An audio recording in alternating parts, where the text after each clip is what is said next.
베드로가 예수님을 3번 부인한 이야기를 오늘 본문의 말씀 가운데서 살펴보게 되었습니다.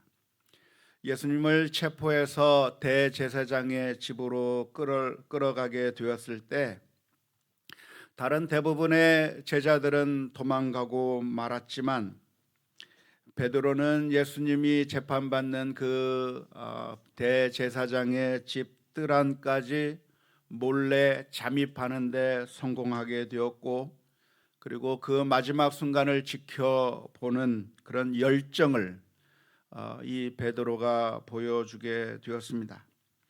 하지만 그 베드로가 그 집안에 있다고 하는 그 사실이 금세 발각되었습니다. 어떤 여종이 베드로를 알아보게 된 겁니다.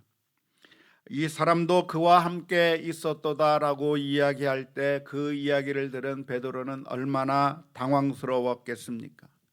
이 사람도 예수의 일당이라고 말할 때 베드로는 너무나도 갑작스러운 그 말에 당황스러워서 부인하면서 나는 저 예수를 모른다고, 나와는 아무런 상관이 없다고 그렇게 둘러댔습니다. 오늘 읽은 우리 누가복음의 말씀 가운데는 그냥 그렇게 부인했다고만 기록하고 있는데, 마태복음의 말씀을 보면 이렇게 부인한 다음에 베드로는 다른 쪽으로, 앞쪽으로 자리를 옮겼다고 기록하고 있습니다. 거짓말을 해놓고 그 자리에 있을 수가 없었을 것입니다. 슬그머니 다른 곳으로 옮겨서 그리고 자신의 모습을 또 숨기려고 했지만 위기의 상황을 모면했다고 생각되었던 바로 그 순간에 또 한 사람이 나타나서 베드로에게 말을 합니다. 당신도 한패 아니냐? 예수님과 함께 있었다고 이야기할 때 또 베드로는 두 번째 부인하게 됩니다. 오늘 읽은 누가복음에서는 그냥 부인한 이야기만 기록하고 있지만 마태복음에서는 그 부인할 때 그냥 부인한 것이 아니라 맹세를 하면서 부인했다고 기록하고 있습니다. 마태복음 26장 72절 말씀에 이렇게 기록합니다. 베드로가 맹세하고 또 부인하여 이르되 나는 그 사람을 알지 못하노라 하더라 라고 기록하고 있습니다. 그냥 모른다고 말하는 것만으로는 시원치 않게 느껴졌는지 베드로는 맹세하면서까지 예수님과 상관이 없다고 이야기를 하는 겁니다. 베드로가 맹세했다고 하는 것을 보면서 무엇이 생각이 나십니까? 예수님의 말씀이 생각이 나지 않습니까? 마태복음 5장 33절에서부터 37절의 말씀에 예수님께서는 이렇게 말씀해 주셨습니다. 또 옛사람에게 말한 바 헛맹세를 하지 말고 내 맹세한 것을 주께 지키라 하였다는 것을 너희가 들었으나 나는 너희에게 이르노니 도무지 맹세하지 말지니 하늘로도 하지 말라 이는 하나님의 보좌임이요 땅으로도 하지 말라 이는 하나님의 발등상임이요 예루살렘으로도 하지 말라 이는 큰 임금의 성임이요 내 머리로도 하지 말라 이는 내가 한터럭도 희고 검게 할 수 없습니다. 오직 너의 말은 옳다 옳다 아니라 아니라 하라. 이에서 지나는 것은 악으로부터 나느니라고 주님께서 말씀해 주셨습니다. 예수님께서는 도무지 맹세하지 말라고 가르쳐 주셨는데 베드로는 그 위기의 상황을 모면하기 위해서 거짓 맹세를 하면서까지 나는 예수와 아무 상관이 없다고, 나는 예수를 모른다고 이야기한 것인데 하나님의 이름을 망령되이 사용하면서까지 이스라엘 민족이 맹세를 할 때는 늘 하나님의 이름을 걸고서 맹세하게 되어 있는 것인데 자신의 위기를 모면하기 위해서 하나님의 이름을 악용하면서까지 예수님을 모른다고 했다고 하는 것이 너무나도 충격적입니다. 이것으로 끝난 것이 아니라 베드로는 세 번째 부인하는데요, 이 사람아 나는 내가 하는 말을 알지 못하노라 라고 말하고 있는데, 역시 이 세 번째 부인을 마태복음에서는 뭐라고 표현하고 있냐면 저주하며 맹세하였다고 표현하고 있습니다. 예수님을 모른다고 부인하면서 베드로가 저주하면서까지 예수님을 모른다고 이야기했는데, 여기서 저주했다고 하는 말은 예수님을 저주했다고 하는 그런 의미라기보다는 유대인들이 종종 하는 방식으로 저주하는 방식을 사용했을 겁니다. 내가 만일 예수를 안다면 하나님이 나에게 벌을 내리시고 또 내리시기를 원하노라, 그런 식의 말을 하면서까지 자기 자신에게 저주를 퍼부으면서까지 베드로는 예수님을 모른다고 세 번씩 부인하는 이야기가 오늘 본문의 말씀 가운데 기록되어 있습니다. 다른 사람이 아닌 베드로가 이렇게 예수님을 부인했다고 하는 사실이 충격적이고 놀랍다고 할 수가 있겠는데요, 왜냐하면 이 베드로가 누구입니까? 이 베드로는 주님을 향해서 고백하기를 주는 그리스도시요 살아계신 하나님의 아들이라고 고백했던 사람이 바로 베드로였기 때문에 그렇습니다. 베드로가 누굽니까? 베드로는 예수님과 동행하면서 주님께서 하시는 말씀을 다 들었던 사람이에요. 베드로가 누굽니까? 주님과 함께 사역을 하면서 예수님께서 하시는 모든 기적들을 다 목격했던 사람이, 하나님의 은혜를 다 받았던 사람이 바로 베드로였는데, 변화산 가운데서 예수님의 모습이 영광스러운 모습으로 변화되는 것을 경험했던 사람이고, 죽은 사람이 살아나는 것을 경험했던 사람이 바로 베드로였는데, 그 영광스러운 장면의 현장 가운데 있었던 바로 그 베드로가 이 순간에 예수님을 모른다고 부인했다고 하는 것이 너무나도 충격적입니다. 그 정도 예수님과 함께 동행했다고 한다면 그런 기적의 경험을 했었고, 그런 예수님의 감동적인 메시지를 들었던 사람이라고 한다면 적어도 이 순간에 믿음을 지키는 것이 당연했을 거라고 생각되는데, 안타깝게도 그렇게 위대한 믿음의 사람도 그렇게 주님에게 엄청난 훈련과 그 연단을 받으면서 신앙의 훈련을 받았던 베드로마저도 넘어지고 쓰러졌다고 하는 그 사실이 너무나도 참 충격적인 모습입니다. 그런데 바로 그런 모습이 바로 우리 인간의 민낯이라고 할 수가 있습니다. 우리 인간은 어떤 존재인가? 우리는 훈련을 하고 신앙의 연단을 또 하게 되면 어느 순간이 되면 더 이상 훈련이 필요 없는, 더 이상 영적인 훈련이 필요 없는 완벽한 경지에 도달할 수 있는 것이 아니라, 아무리 믿음의 훈련을 많이 했다고 할지라도, 아무리 믿음의 훈련을 많이 하고 신앙의 훈련을 많이 했다고 할지라도 한순간에 훅 가버릴 수밖에 없는 연약한 존재가 우리라고 하는 사실을 우리가 기억해야 될 줄로 믿습니다. 만일 베드로가 실패했다고 한다면 오늘 우리들은 얼마나 더더욱 쉽게 실패하고 넘어질 수 있겠는가를 생각하면서 우리 이 순간에 하나님의 은혜를 간구하며 나아가는 우리 모두가 다 되어야 될 줄로 믿습니다. 매일매일 우리가 기도해야 될 기도의 제목이 무엇입니까? 하나님, 은혜를 허락하여 주시옵소서.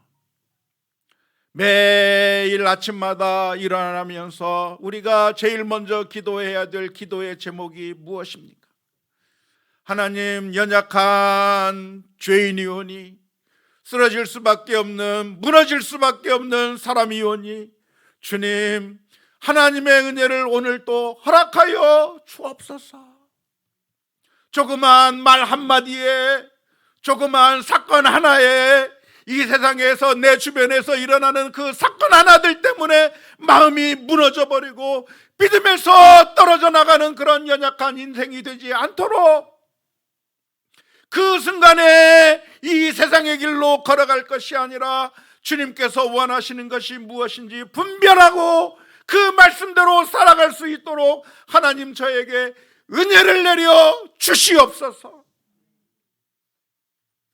우리가 날마다 하나님 앞에 엎드려 기도하면서 주님의 은혜를 달라고 하지 않는다고 한다면 우리도 똑같이 넘어질 수밖에 없다고 하는 사실을 기억하면서 매 순간순간마다 하나님의 은혜를 간구하며 주님 앞에 나아가는 우리 모두가 다 될 수 있기를 주님의 이름으로 축원합니다. 우리가 주목해 보아야 할 것이 있다고 한다면 베드로가 언제 실패했는가 하는 것을 주목해 보아야 합니다. 베드로가 실패한 것은 언제 실패했습니까? 그것은 다른 제자들은 다 도망가 버리고 재판정까지 대제사장의 집안의 뜰 안에까지 잠입해 들어갔다가 실패한 것입니다. 어쩌면 이 베드로의 모습을 보면 그래도 다른 제자들보다는 좀 더 나아요. 다른 제자들은 이미 다 도망가 버리고 말았습니다. 다른 제자들은 그 재판정까지 갈 수도 없었습니다. 하지만 베드로는 다른 제자들과는 달리 주님을 끝까지 따라간 겁니다. 열정을 내서 그곳까지 가게 된 겁니다. 그런데 안타깝게도 바로 그 자리에서 넘어지게 된 것이고 실패하게 된 것이죠. 우리가 신앙생활 가운데서 넘어지게 되는 것은 우리가 나태하게 있을 때, 영적인 열심을 내지 않을 때 무너지는 것이라기보다는 오히려 열정을 내고 신앙생활에 더 수고하고 더 열정을 내려고 할 때 그때 더 실패하고 무너질 가능성이 많습니다. 베드로의 경우 예수님을 끝까지 보호하기 위해서 따라갔고 그 과정이 어떻게 될지 너무나도 조바심 가운데 그곳까지 따라갔지만 거기서 한 여인의 말 앞에서 무너져 버린 것이죠. 인류 최초의 살인은 어디서부터 벌어졌는가? 그냥 자기 자신의 삶을 살던 그 순간에 일어난 것이 아니라 가인과 아벨이 하나님 앞에 제사를 드리겠다고 했던 바로 그 예배의 자리에서 분노가 솟아오르고 시기와 질투가 솟아오르고 그 예배를 드렸던 가인이 최초의 살인자가 되는 데까지 연결이 되었던 것을 기억합니다. 마르다는 주님을 대접하려고 하는 그 열정이 있었어요. 다른 사람이 아니고 주님을 사랑하기 때문에 주님에게 맛있는 것을 대접하고 봉사하려고 하는 그 수고와 헌신을 하는 가운데 그 마음 가운데 섭섭한 마음이 드는 거야. 왜 주님께서는 나를 아는 척하지 않고 마리아가 나를 돕지 않는 것을 왜 그냥 내버려 두는가 하면서 시험에 들고 무너져 버린 것이죠. 이게 우리가 늘 경험하는 겁니다. 우리가 그냥 교회를 왔다 갔다만 하게 된다고 하면 별로 시험 들 일이 없습니다. 그냥 일반 성도로서 아무 헌신도 하지 않고 아무런 봉사도 하지 않고 그냥 교회만 왔다 갔다 할 때는 괜찮은 것 같은데 오히려 교회에 여러 가지 직분을 맡고 중직을 맡으면서 주를 위해서 더 헌신하겠다고 하고 더 열심히 노력하겠다고 할 때 넘어지는 거예요. 그런 모습들을 우리가 얼마나 많이 보아왔습니까? 오해하지 마십시오. 그러니까 아무 일도 하지 않아야 된다고 말씀드리는 것이 아닙니다. 그냥 시험에 들지 않기 위해서 그냥 대충 신앙생활하는 것이 좋다고 말씀드리는 것이 아닙니다.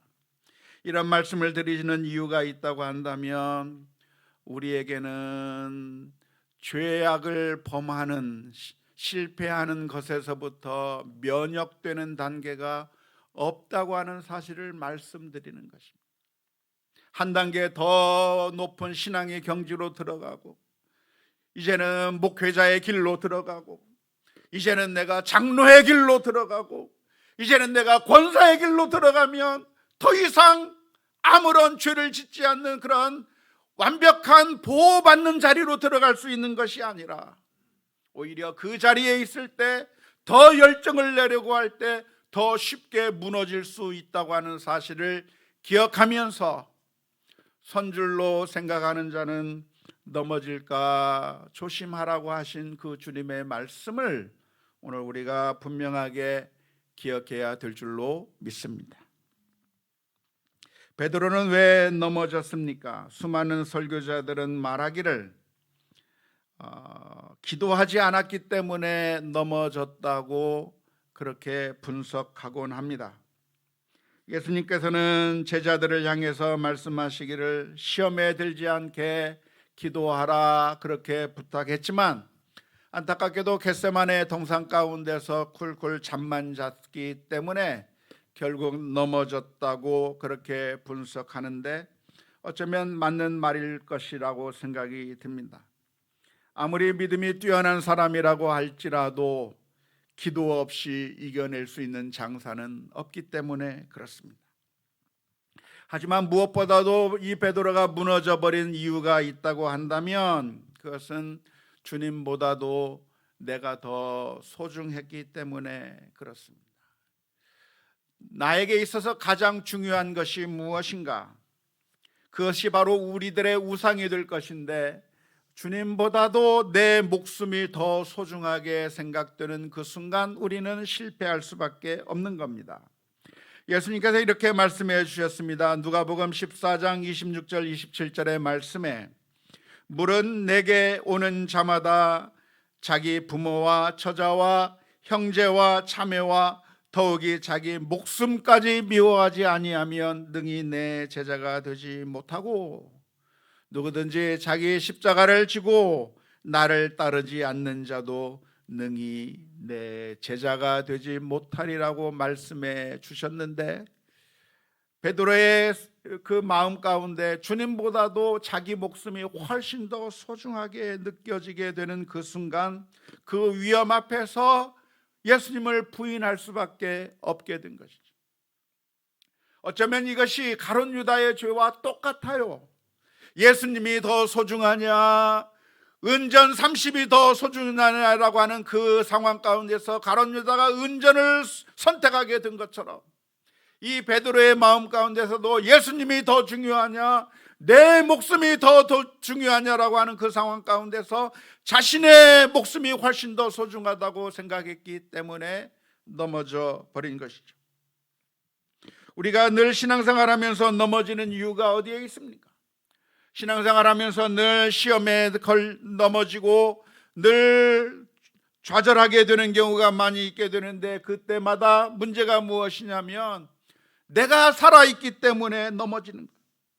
신앙생활하면서 주님만을 사랑하고 주님이 가장 최고의 위치에 있다고 한다면 넘어지지 않을 것인데 내가 살아있고 내가 있다고 한다면 결국 넘어질 수밖에 없고 사람들이 나를 인정해 주지 않고 사람들이 나에게 박수 쳐주지 않고 사람들이 내가 한 헌신과 노력에 대해서 아무도 인정해 주지 않는다고 생각할 때 그 사람이 시험에 들어서 무너질 수밖에 없다고 하는 사실을 생각하면서 우리에게 가장 중요한 것이 무엇이어야 되는가? 나는 죽고 주님이 가장 중요하다고 하는 그 사실을 우리 모두가 날마다 기억할 수 있기를 바랍니다. 바울 사도는 어떻게 고백했습니까? 갈라디아서 2장 20절 말씀에 내가 그리스도와 함께 십자가에 못 박혔나니 그런즉 이제는 내가 사는 것이 아니요 오직 내 안에 그리스도께서 사시는 것이라. 이제 내가 육체 가운데 사는 것은 나를 사랑하사 나를 위하여 자기 자신을 버리신 하나님의 아들을 믿는 믿음 안에서 사는 것이라. 이러한 고백이 우리들의 고백이 될 수 있기를 주님의 이름으로 축원합니다. 그런데 놀라운 것은 실패한 제자 베드로를 예수님께서는 포기하지 않으셨다고 하는 사실입니다. 만일 주님께서 완벽한 사람만 찾으시고 만일 주님께서 모든 것이 흠이 없는 사람들만 찾으신다고 한다면 우리들 가운데 그 누구도 주님 앞에 설 수 있는 사람이 없을 것입니다.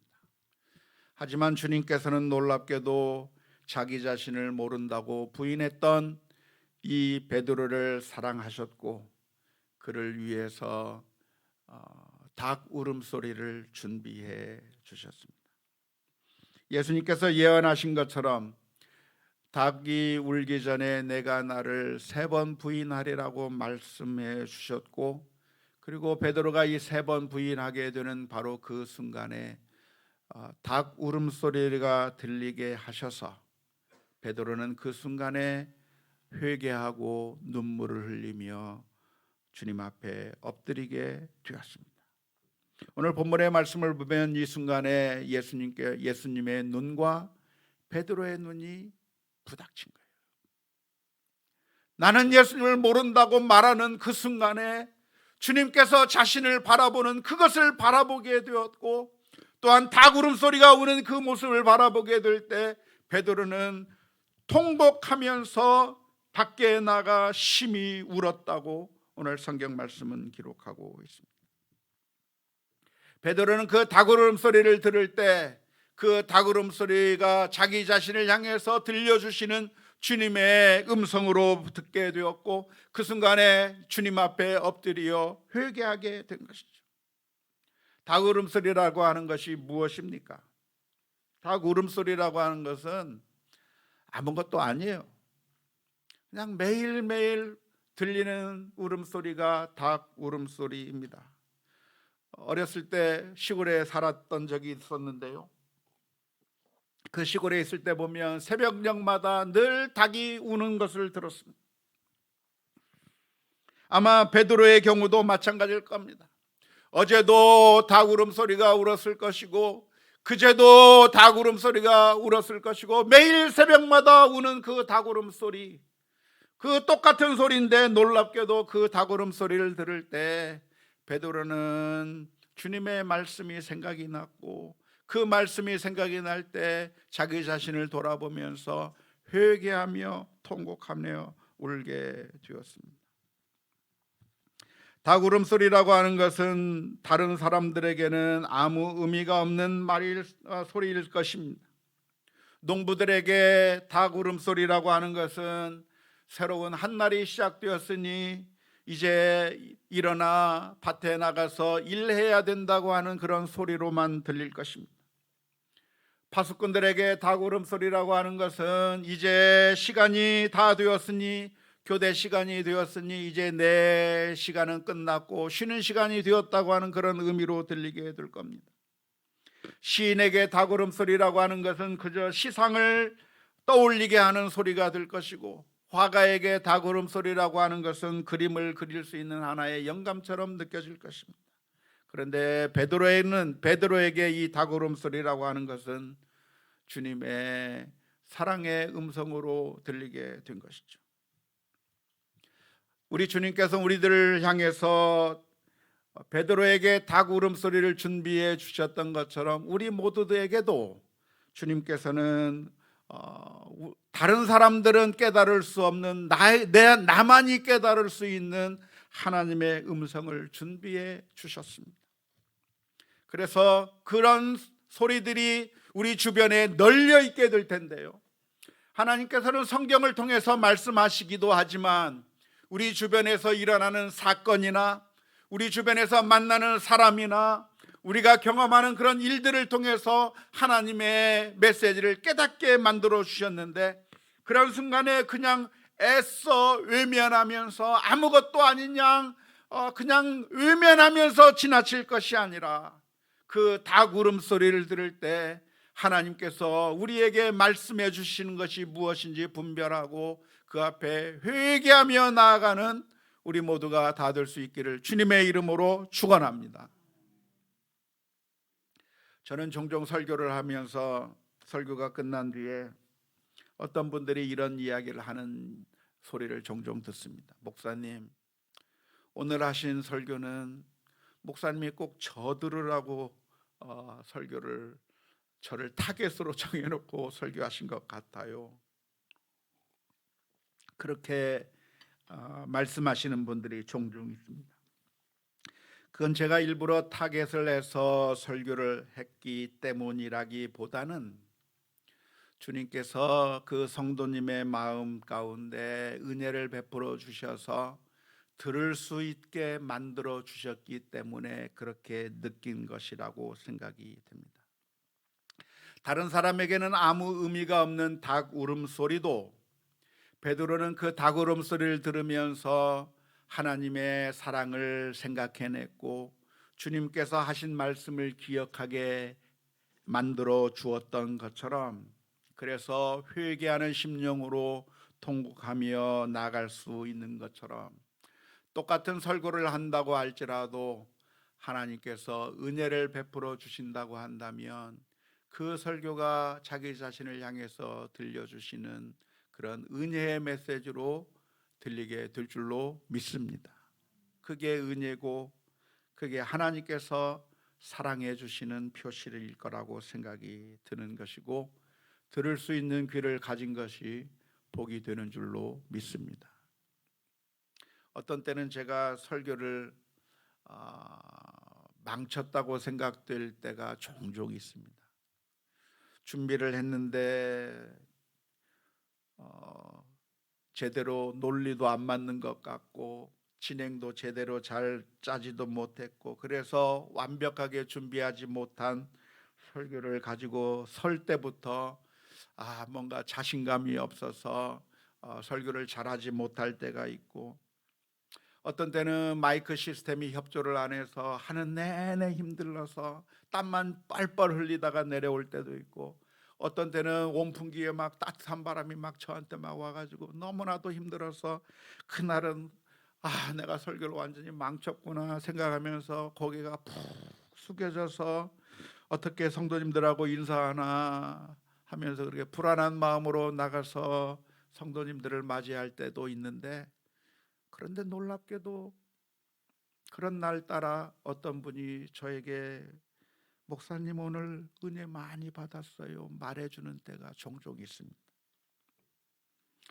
제가 잘해서가 아니라 하나님께서 그 성도의 마음을 만져주셔서 닭 울음소리, 아무 의미가 없는 닭 울음소리도 그 사람의 마음을 충격을 주고 하나님 앞에 회개하게 만들고 주님 앞에 엎드리게 만들어 주었던 것처럼, 하나님께서 성도들의 마음을 만져주셨기 때문이 아닐까 싶습니다.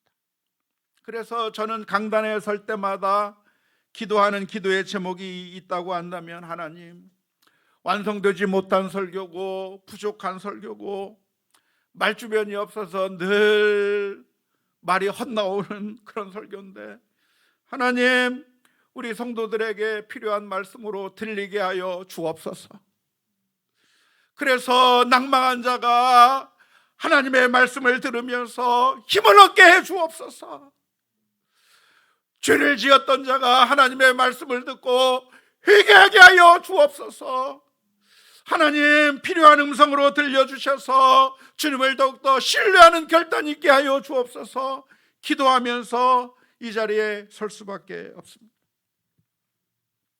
놀라운 것은 주님께서는 그 어느 한 사람도 예외하지 아니하고 그 사람에게 맞는 닭 울음소리를 들려주시는 것이죠. 어떤 사람에게는 이런 모양으로, 어떤 사람에게는 저런 모양으로 들려주시는데, 그때 주님의 음성을 듣고 회개할 수 있다고 한다면 복이에요. 가룟 유다에게는 하나님 주님께서 그런 기회를 주시지 않으셨는가? 가룟 유다에게도 들려주셨어요. 요한복음 13장 26절 말씀에 보면 성만찬의 자리에, 오늘 우리가 성찬식을 거행할 텐데 그 최초의 성만찬의 자리에서 가룟 유다를 향해서 이렇게 말씀해 주셨습니다. 예수께서 대답하시되 내가 떡 한 조각을 적셔다 주는 자가 크니라 하시고 곧 한 조각을 적셔서 가룟 시몬의 아들 유다에게 주셨다고 기록하고 있습니다. 너희 중에 한 사람이 나를 팔 것이다 말씀하시고 그 파는 사람이 누구냐? 내가 한 떡 한 조각을 적셔서 주는 그 자가 나를 팔 것이라고 말씀하셨으면 다 말한 거 아니에요? 그 양심을 두드린 거 아니에요? 그런데 그 순간에 가룟 유다는 닭울음 소리를 듣고 회개한 것이 아니라 애써 외면하는 거예요. 나에 대한 이야기는 아니겠지, 주님이 나에 대해서 알고 그런 얘기하는 것이 아니겠지, 설마 나한테 하는 말일까 하면서 애써 외면하면서 아무 일도 없는 것처럼 그냥 귀를 닫아버린 것입니다. 그것은 하나님의 은총을 그냥 갖다 내버린 것이죠. 사랑하는 성도 여러분, 주님께서 저와 여러분들을 향해서 들려주시는 그 사랑의 음성을 애써 외면하지 마시고 주님 앞에 그 음성을 듣고 반응하며 주님 앞에 나오는 우리 모두가 다 될 수 있기를 주님의 이름으로 축원합니다. 우리가 기도해야 할 제목이 있다고 한다면 주님, 깨달을 수 있는 귀를 허락하여 주옵소서. 설교를 들을 때 그냥 외면하지 말게 하시고 그 말씀이 내게 주시는 말씀으로 듣게 하여 주옵소서. 성경 말씀을 읽을 때 그냥 글씨가 아니라 나를 향해서 들려주시는 하나님의 음성으로 듣게 하여 주옵소서. 어떤 한 사람을 만나고 어떤 한 사건을 만나고 어떤 일들을 만날 때마다 그냥 지나치는 것이 아니라 주님께서 나를 사랑해 주시는 사랑의 손길을 발견하게 해 주옵소서. 기도하며 나가야 될 줄로 믿습니다. 사랑하는 성도 여러분, 그런데 주님께서는 우리를 그냥 외면하지 않으셨다고 하는 사실을 알고 계십니까? 베드로를 향해서 닭울음 소리를 들려주셨던 그 주님, 그런데 우리들이 외치는 그 신음소리, 죄악으로 인해서 죽어가는 그 소리를 주님께서는 애써 외면하신 것이 아니라 우리들의 소리를 들으시고 우리를 위하여 이 세상에 오셨습니다. 저 높고 높은 곳에서부터 낮고 천한 이 땅에까지 오셨고 우리를 구원하시기 위하여 십자가 위에서 피를 흘려주시고 자신의 목숨을 내어주시면서까지 사랑해 주셨기 때문에 저와 여러분들이 오늘 구원을 얻고 하나님의 자녀로 살아가게 되는 놀라운 은총을 입게 된 줄로 믿습니다.